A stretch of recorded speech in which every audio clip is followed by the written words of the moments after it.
What's going on, y'all? It's your boy Brees, and you're now tuned into the hottest platform for all the entrepreneurs, creatives, entertainers, and artists around the city. Right. So today, got a familiar face, right? It's a collab episode. It's not a special guest, it's a collab, right? So today, my co-host is none other than Brooklyn Balance's host, Miss Meekz, and we just gonna be, speak on the things that we speak on our show as well as her show. So Meekz, how you doing today? I'm good. It's Saturday, 4:20, and you got me out here. I got runs to make. 4:20, but I'm sipping this early. It's about to be 2:00. I I'm got sipping weed this early. infused margaritas, but that's not what I gave you. Nah, I don't smoke. I know, me so I'm about to say, neither, don't worry. I looked at that crazy. I got it just for now. other people. I got it. Yeah, but no, I mean, other than that, though, it's a good day, though. The weather's getting nice outside. Vibes is starting to change up. People being more positive and whatnot because they're seeing the sun out more. Yeah. The weather's nice, so they get to dress better. How they want to dress. They don't got to wear a big coat on all the time. You came in with the jacket, the chain. Meek's never got to go nowhere without that chain. Oh, man, you got dressed to impress. And I hate introducing myself to people, so I feel like it's easier for them to just go, oh, okay.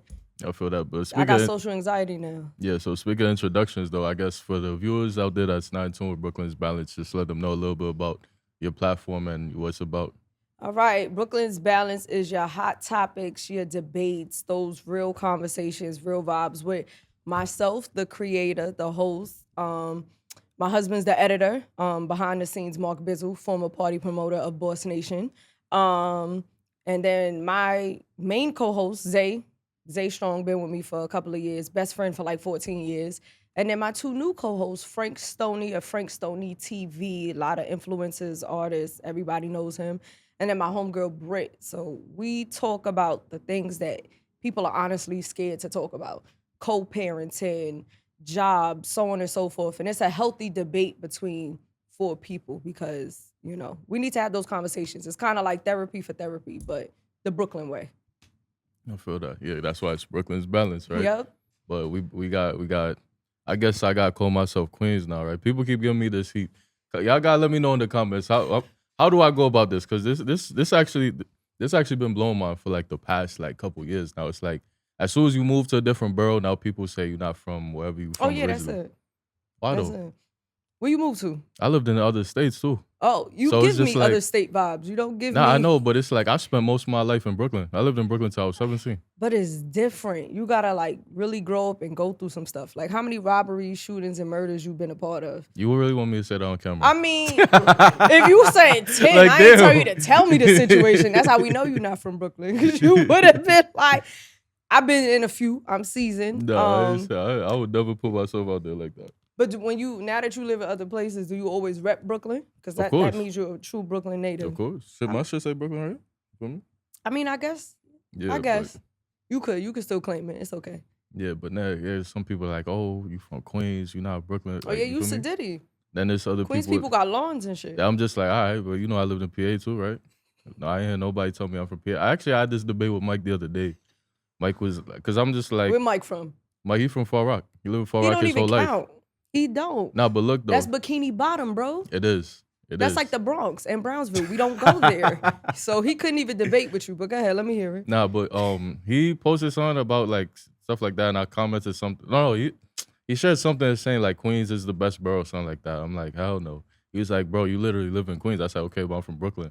He was like, okay, but you live in Queens. I said, okay, so you spend a lot of time in Philly because he always talks about on the show how he went to a boarding school in Philly. So I was like, do you consider yourself from Philly? He goes, yes. You can't be from two places. I was mad confused when he said that. I was like, nah, I understand if you say, oh, I could claim Brooklyn and Queens, but Philly and New York, that's Two crazy. different places. Two completely different places. That's like cousins. Yeah, but I love Mike though. He knows I don't mean no harm when I say Shout that. out But to him. It We was met just one it was time. just crazy. Oh, y'all did? Yeah, For remember real? he was at the when I was at the first studio where they do On the Radar, HMD studio? And he came in first to come bring you something. That was our first episode. Right. I didn't know who he right. was, and I was like, oh, all right. Right. I totally forgot about that. Yeah, I was coming deep. I was in Long Island, My deep, like memory's 2 on hours point. away.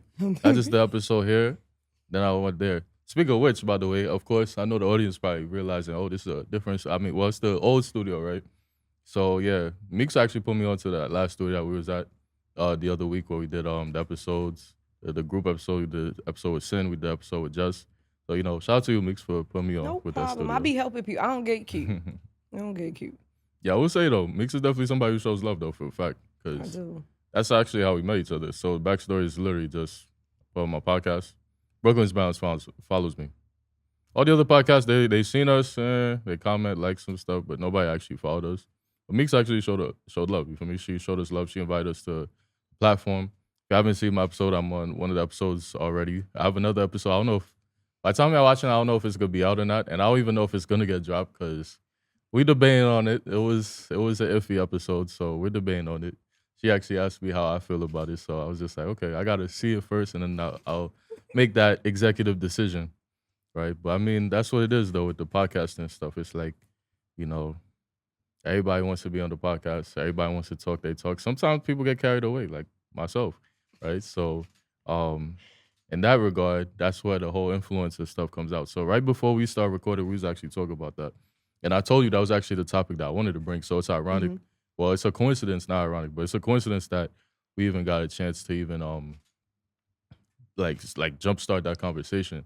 So like how do you feel about like today's society when it comes to the influencer stuff? I think everybody thinks they're an influencer. And don't get me wrong, we all have influences on certain things that we do. Like recently, I want to say I just learned I was kind of titled an influencer. And I was like, how? And it was like the way that you come up there, you talk, and the way that you put your content together. If we're honest, I'm big on definitions. That's honestly not what it is. Like I don't Right. have a whole movement behind me. It's like when we did our episode, like the group episode, like, what is the actual definition? You actually went and took the dictionary definition Because of a people don't podcast. understand that. They just out here freestyling. And then that's the problem. And then everybody feels like they competing. But like as far as like influencers, I feel like everybody thinks that they're an influencer. And technically it's just somebody that has a whole group of people following them, whether it's positive or negative. And I don't feel like I have that. Yeah. I mean, I just feel like it's really a clout thing, really. I feel like they label anybody influencer as long as you have like a blue check mark or you have a K on your Instagram followers or something like that. Because even the Instagram models, like, they're considered influencers, but it's like, what do they really influence, really, besides BBLs? Other girls to go get their body done and that they could do it too. But that's the same thing with like being a content creator. So like it's either you're an influencer or a content creator. So I feel like Yeah, they're technically there should just be a difference. content creators. And then when you feel like you reach a certain level when you're getting paid for it, guess what? You're an influencer. That's kind of, I think, how they see it. To be honest, I don't like the stuff that they doing. Yeah, like when I hear influencer, I just think celebrities. That's it. Yeah. Like, but when I hear content creators, I think of just people that make videos. Because there's a lot of people that, okay, yeah, I might have 1 million followers on YouTube, but it's like people don't really know me for me. They know me because of who I had on my platform. And that's probably why I got that 1 million followers, right? So it's like you'll have those YouTubers who do like the, what do you call it, like the street interviews or the pranks and stuff like that. But actually, no, let me not say pranks. I feel like being a prankster makes you influencer because people know your face, they know your name. Right. When you're just the guy that's the interviewer, it's like, because there's a lot of people that they're just kind of bland with it and they're just copying the next person. Yeah. Doing, what do you call it? Just doing the, like, just asking the questions just to ask the question. It's like people don't really care if people don't remember them for it. They just remember what the answer was by whoever said it. For me, Sometimes. Not all the time. I find Nah, like like- with me with the artist now, it's more so I'm going up there with Meekz because she's gonna ask questions that somebody else didn't ask me. And it's people come up there because I think I drag out what needs to be dragged out. I'm But- not gonna lie, I think it's the drinks. But I feel like that's my point though. I feel like when you kind of make yourself, it's kind of like music. Because I was actually saying this last night. I was in the stool session. And I was telling her, I said, yo, some music is like sometimes because especially being in a stool session, people making like thousands of songs, hundreds of songs, whatever. It's like you might have those songs that are just like it's cool to listen to, like for the streets. It's cool to listen to for your homeboys and shit. But you might actually make that song that just sounds commercial. Yeah. Right, and that's gonna be and I was telling her because shout out my boy Clay Frazier and Mercy Porter. I was telling them, I said, yo, like the song that y'all got right here, like this is a commercial type of song. I could hear this on the radio. The other songs y'all made, like it's not nice, calm street vibes, something I drive to, something like that. But this right here was a commercial song, and the key word I said was it was memorable. Like the hook was memorable. It's something that you could hear people on TikTok dancing to like Right. for years from now. And I was telling them that. And I feel like, the influencer stuff too, like, when it comes to not even just being podcasters, sometimes like people go watch your podcast because, again, who you have versus sometimes it could be people that watch you because of who you are. Mm-hmm. And I feel like that's what really distinguishes that content creator versus influencer debate. Because it's like if you're the influencer, people want to hear what you got to say or what you're gonna ask because they respect like where your mind is at and stuff like that. And that's what I like about like not just me, but my co-host Michael and Aya, because it's like I tell them to try to think outside the box. Like if we have somebody that's, let's just say we had Ice Spice up here, we're not gonna just ask You her. and Ice Spice, every episode you in with me, you bringing her up. For real? She gonna get us. I mean, I'm gonna put a I mean, counter. she the hottest. All right, so Fabio, right? I'm gonna do a clip If we for get you. Fabio up here, it's like how many times people gonna ask him, yo, Fabio, where you from? Mm-hmm. You feel me? How long you been doing music? Right. When did you know like you was like gonna take this seriously? Right. As opposed to somebody asking Fabio like, something like, what's your stew sessions like? Right. When it comes to beats, like what's your BPM? Like, Right. those specific like, you questions really can't that spell? Yeah. I would ask him that. You see, but something like that's memorable right there, because people be clowning him for the spelling stuff, but it's like you make that memorable, like those memorable moments Right. on camera.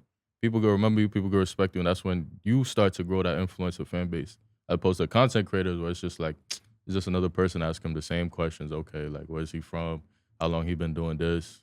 You know what I mean? But you know what I find with what you're saying, and I had to check myself about it like 2 weeks ago, I think when I was sitting down with somebody. I feel exactly how you feel. But do you also think that we're now the older people and we watching other people do it? Just like when the people who before us probably looking like nobody could do this better than us and they doing this for this viral moment. We sound a little biased. It's okay that we growing up and we getting more seasoned than what we're doing. Mm-hmm. So I think the definition of influencer and content creator, that's their thing. Mm-hmm. And then we see it as something totally different. Some people might see it as media, all of that. I don't see myself as a podcaster because that's not what I'm doing. Yeah, me neither. I'm specifically hosting a show with debates. Like this is like the Ricky Lake, that on live conversation with people that's there. Mm-hmm. I just find that, like I told Saw the other day, when he came up, you're doing your podcast, so on and so forth. Do you think that you're honestly a podcaster? Because you're not. He's not. Like, and he was like, I'm not. Because it's like, everybody knows Saad, because Saad was like I said, he was a mixy dude. So everybody know him for like, on the street shit. Right. So I know him like, for music. I don't know. I mean, the music shit too. You feel me? Okay. Like, nobody's gonna look at him like the podcaster. You feel me? But I think people are ignorant to the word of podcasters. If you try to explain what you're doing, that's why we had that episode. They're just gonna go back to that. But I do find, yes, because it's a trend though. That's why it is, and that's what the word influencer and content creator is. We see it as a trend because we're in it. And also too, I was gonna say, because it's a public thing. You're not gonna hide a podcast. You want everybody to tune into your podcast, because you're not gonna let everybody know what you do for a living or like your other side hustles and stuff, unless you're really trying to push it out there. Right. Like for me, all the time, like people be surprised when I be telling them, because that's the thing. As a trader, it's like, I used to post a lot of trading stuff all the time. So people always label me as the trader or the get money guy. All right, cool. You was you was doing insider trader? I don't know. Oh, all right. I don't got no ties to none of that. Like, let me ask. I don't got none of if I did, I wouldn't. I wouldn't be here paying for studio because time. I'd either be in another country hiding or I would have been in jail by now. But right? But I was saying though, like people knew me because I used to post a lot of trade stuff. Now, granted, the Forex IML era, of course, people were posting all the time because that's when everybody was doing the MLM businesses. So everybody was trying to get those sales. So everybody was trying to recruit people. I was just posting money just to brag. Not even to brag. You was putting the money up your own? That's what you was doing? Nah, I did doing do some that. rapper shit, I did that. I did that a couple times. I did that. I used to do like the one where they be dropping the like the $100 bills. Like, I used to do shit like that. Oh, but wow. no, but besides the point though, it's just like people knew me because I always used to do stuff like that. Then it's like people also knew me. Well, people know me now because of course I always post my podcast content. Right. But people don't know like me as the accountant outside of this. You feel me? So like when I tell people that, you see, you didn't even know. I know When I tell people like, what I do for a living, they're just like, what? I didn't know. But it's weird though, because the people who knew me personally, they're like, it makes sense because you were always like a smart kid. You was always a math kid. You was always, like a money guy, business guy. All right, cool. But it's like the people who don't know me from nowhere, they're like, what? Like it's crazy. Because especially too, me being a black guy and me just not dressing like, typical Wall Street guy wearing Vineyard Vine or like, dress shirts and stuff. Like The fact that you I'm in know sweats that, right you're now. just falling into that. But go ahead. What do you mean? Because I didn't know none of those brands you saw. I didn't know they would. I Oh, didn't just be like the guy with the suit no, and the briefcase. I mean, I see it every day, so it's like, you feel me? Got you. But I stay. I'm not that I got nothing against it, but I just stay away Yeah. from it. It's not me. It's not my culture. It's not what I Feel grew up you. on. You feel me? I mean, who knows? Maybe 10 years from now, but that's besides the point, though. It's Right. just like people always gonna know you for like what you put out there, as opposed to Right. like what you keep to yourself. So yeah, Do that's you what feel I'd like say you to put that. like a lot of good content out there? Like you feel like somebody gonna judge you for something, or they be like, Nah. your show is to this as opposed to that.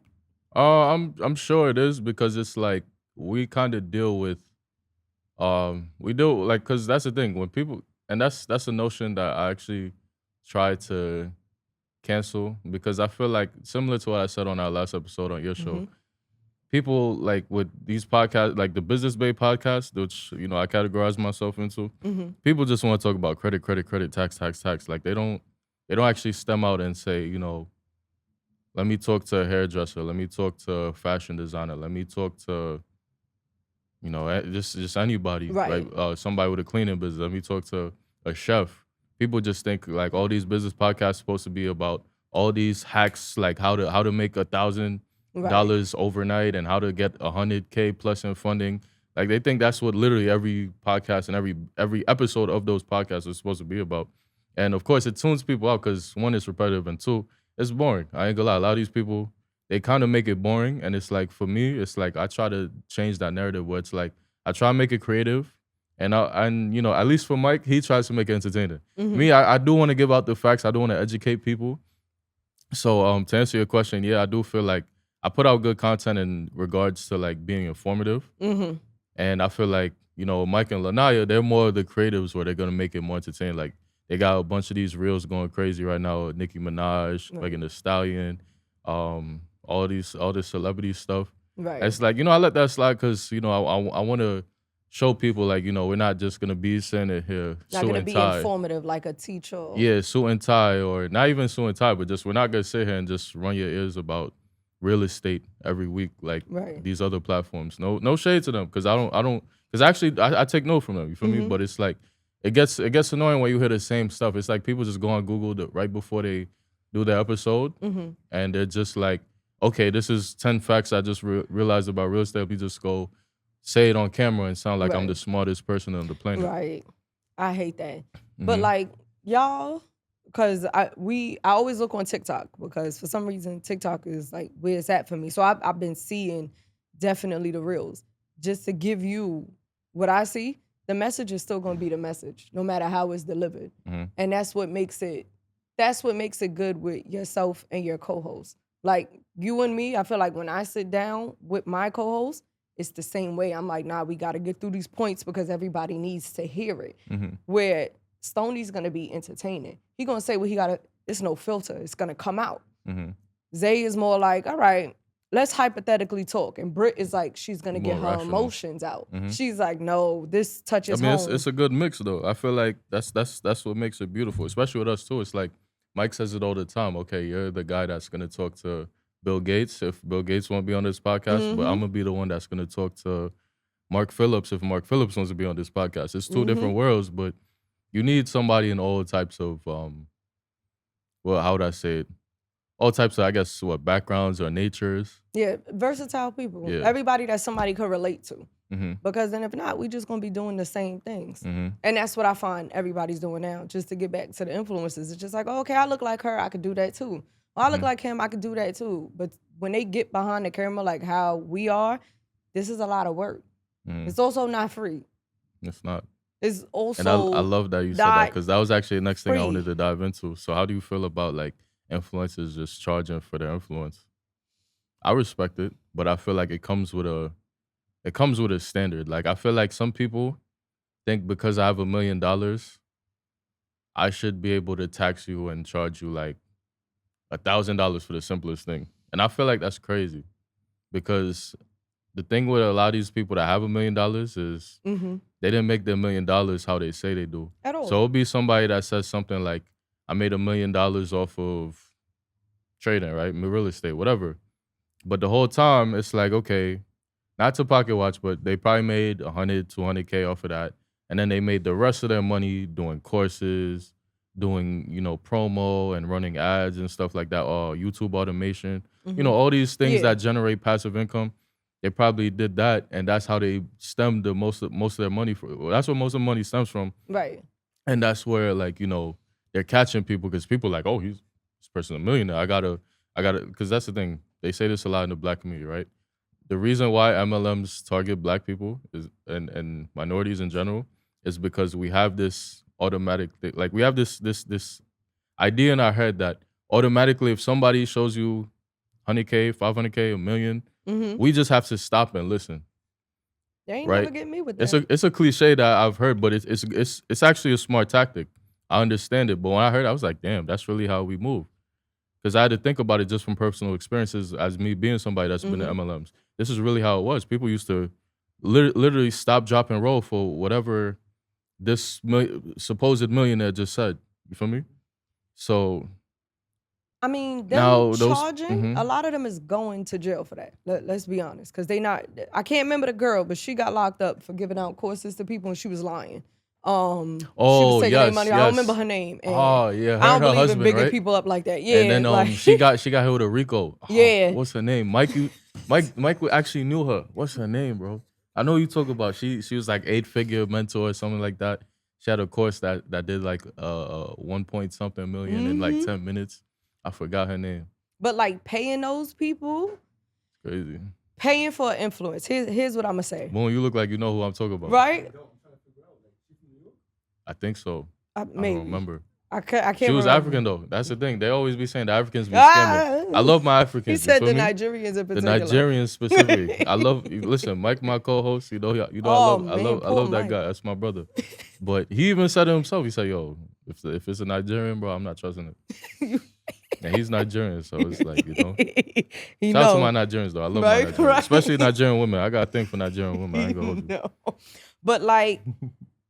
My idea behind that, because it's the first time I'm kind of like thinking about it, is paying an influencer. They're showing us something. We pay for school. A lot of us are still in debt for paying for school. So I mean, they were smart enough to get that. But now me, realistically, I'm not doing that.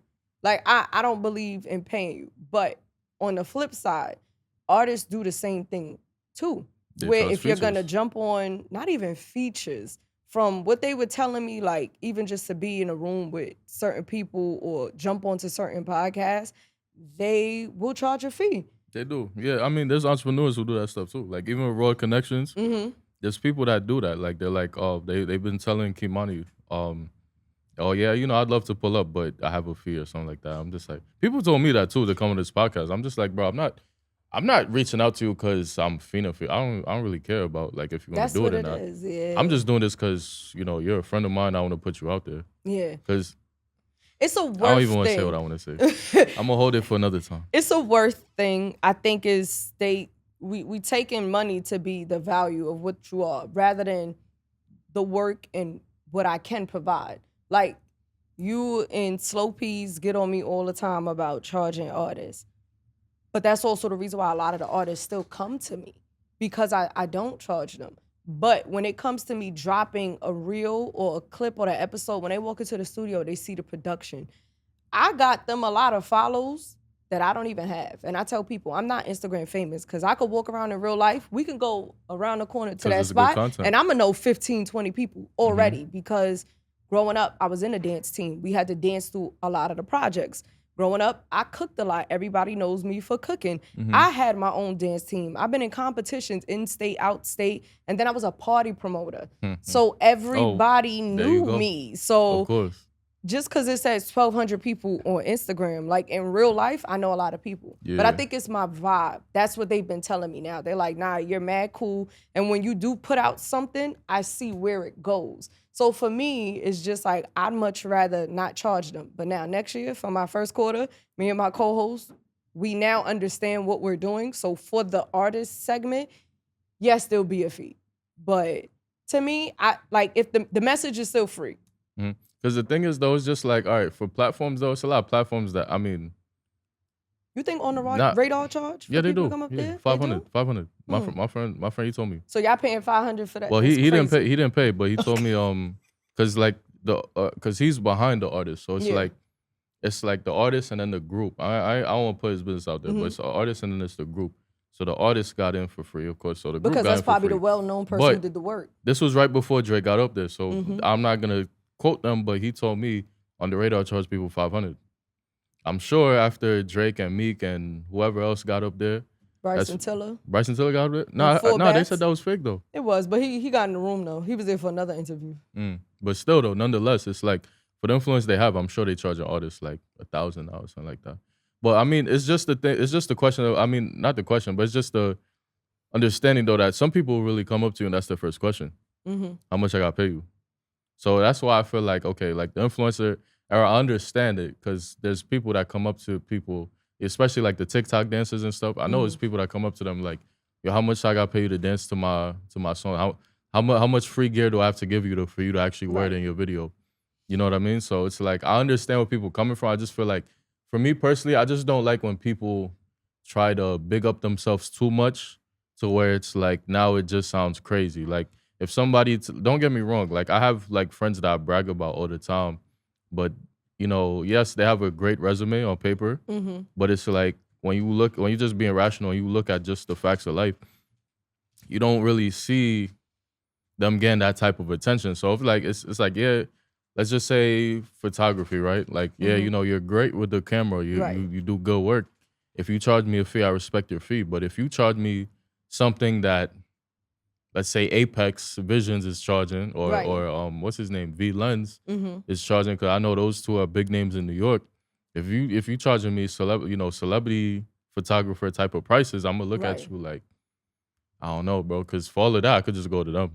You could. And and that's the thing, photographers always go post their work. So if let's just say let's say I personally was doing a shoot for this podcast, if I go to, like I said, V Lens or Apex or whoever, and I say, hey, I'll pay you the same price for this to do this photo, they might put it on their page and I might gain followers. As opposed to you, where it's like, yeah, these are some good photos, but I'm not really getting that extra retention, or I'm not getting the extra followers, and then on top of it, just too, like the retention. Because some people just like, you'll get that retention just off the name of that you work with. So it's like, you know, that person could post you, and now this person will follow you for life just because they're like, okay, well, Apex, you know, rock with this person. V Lens fuck with this person. As opposed to, you know, somebody else where it's like, okay, well, it's a nice photo. That's it. You know, it's a nice photo. I like it. That's it, you know. But in that regard though, it's just like, that's where it really becomes a problem, because this is where people say stuff like, oh, people will go pay the next person the same amount instead of you, or people will go pay double with the next person instead of you just because it's you. Sometimes it's not because it's you, it's just because of who that person is, like the influence, right? I think you're right. But like with me, with my cake business, my cake and my drink business, something extra, it's like, you can't do that though, because food is all about flavor. Drinks is all about flavor. my shit's always slap. But it's That's more my like point. the retention of the customer. Like there's people, when I first started this from the beginning, and I watched them get birthday cakes from other people. And you're like, bitch, like I made this cake But have they had your food before? all the time. Okay. They were the taste testers. It started from the beginning. Now that's some hating shit. I ain't gonna lie. That's my point. That's what I'm saying. You can't really do food, because it's like, if food tastes good or a drink tastes good, you're always gonna go to that person. But you know what it is? Unless it's a health thing and you're looking at ingredients and you're nitpicking. That's the only thing I could probably. I think with me, it was more so, one, the timing, because I'm also doing the podcast and then I also work. So then it's like, two, the next thing is the creativity. I haven't had as much time to work on a lot of my cake stuff. So I could sit, when I look back and I look at it, and That's I'm how I like, feel sometimes the with level of myself. perfection may be why my friend chose to go to somebody else. But knowing you coming to me, and I'm gonna charge you $120 for a cake, but you just paid a certain girl $300. You feel me? And I'm like, that's not even worth that, if I have to be honest with you. But then you gotta look sometimes, it's like, you know what, maybe it's things that I gotta work on, when you gotta fix the marketing, when you gotta do more stuff. Like, 1,000%. I gotta learn a little bit more. So like with that part, I completely understand. But that's the same thing with my show. The evolution of it, it was like, all right, she's taking this serious. Like, she's actually coming out here. What could we do? Let's cater to this. Let's cater to that. Because at first, I thought it was just me. I thought that wasn't it. People are looking at the visuals, and I'm like, okay, bet.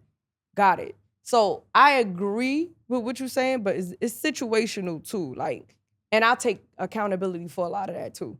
Because I know people, when they see my clips, I'm pretty sure the first times you probably seen my clips, it's like, damn, she aggressive. She don't let nobody get a word in. But if you really watch the whole episode from beginning to end, that's not even like that. But I know that that's going to grab your attention to go watch the episode like, dang, okay, cool.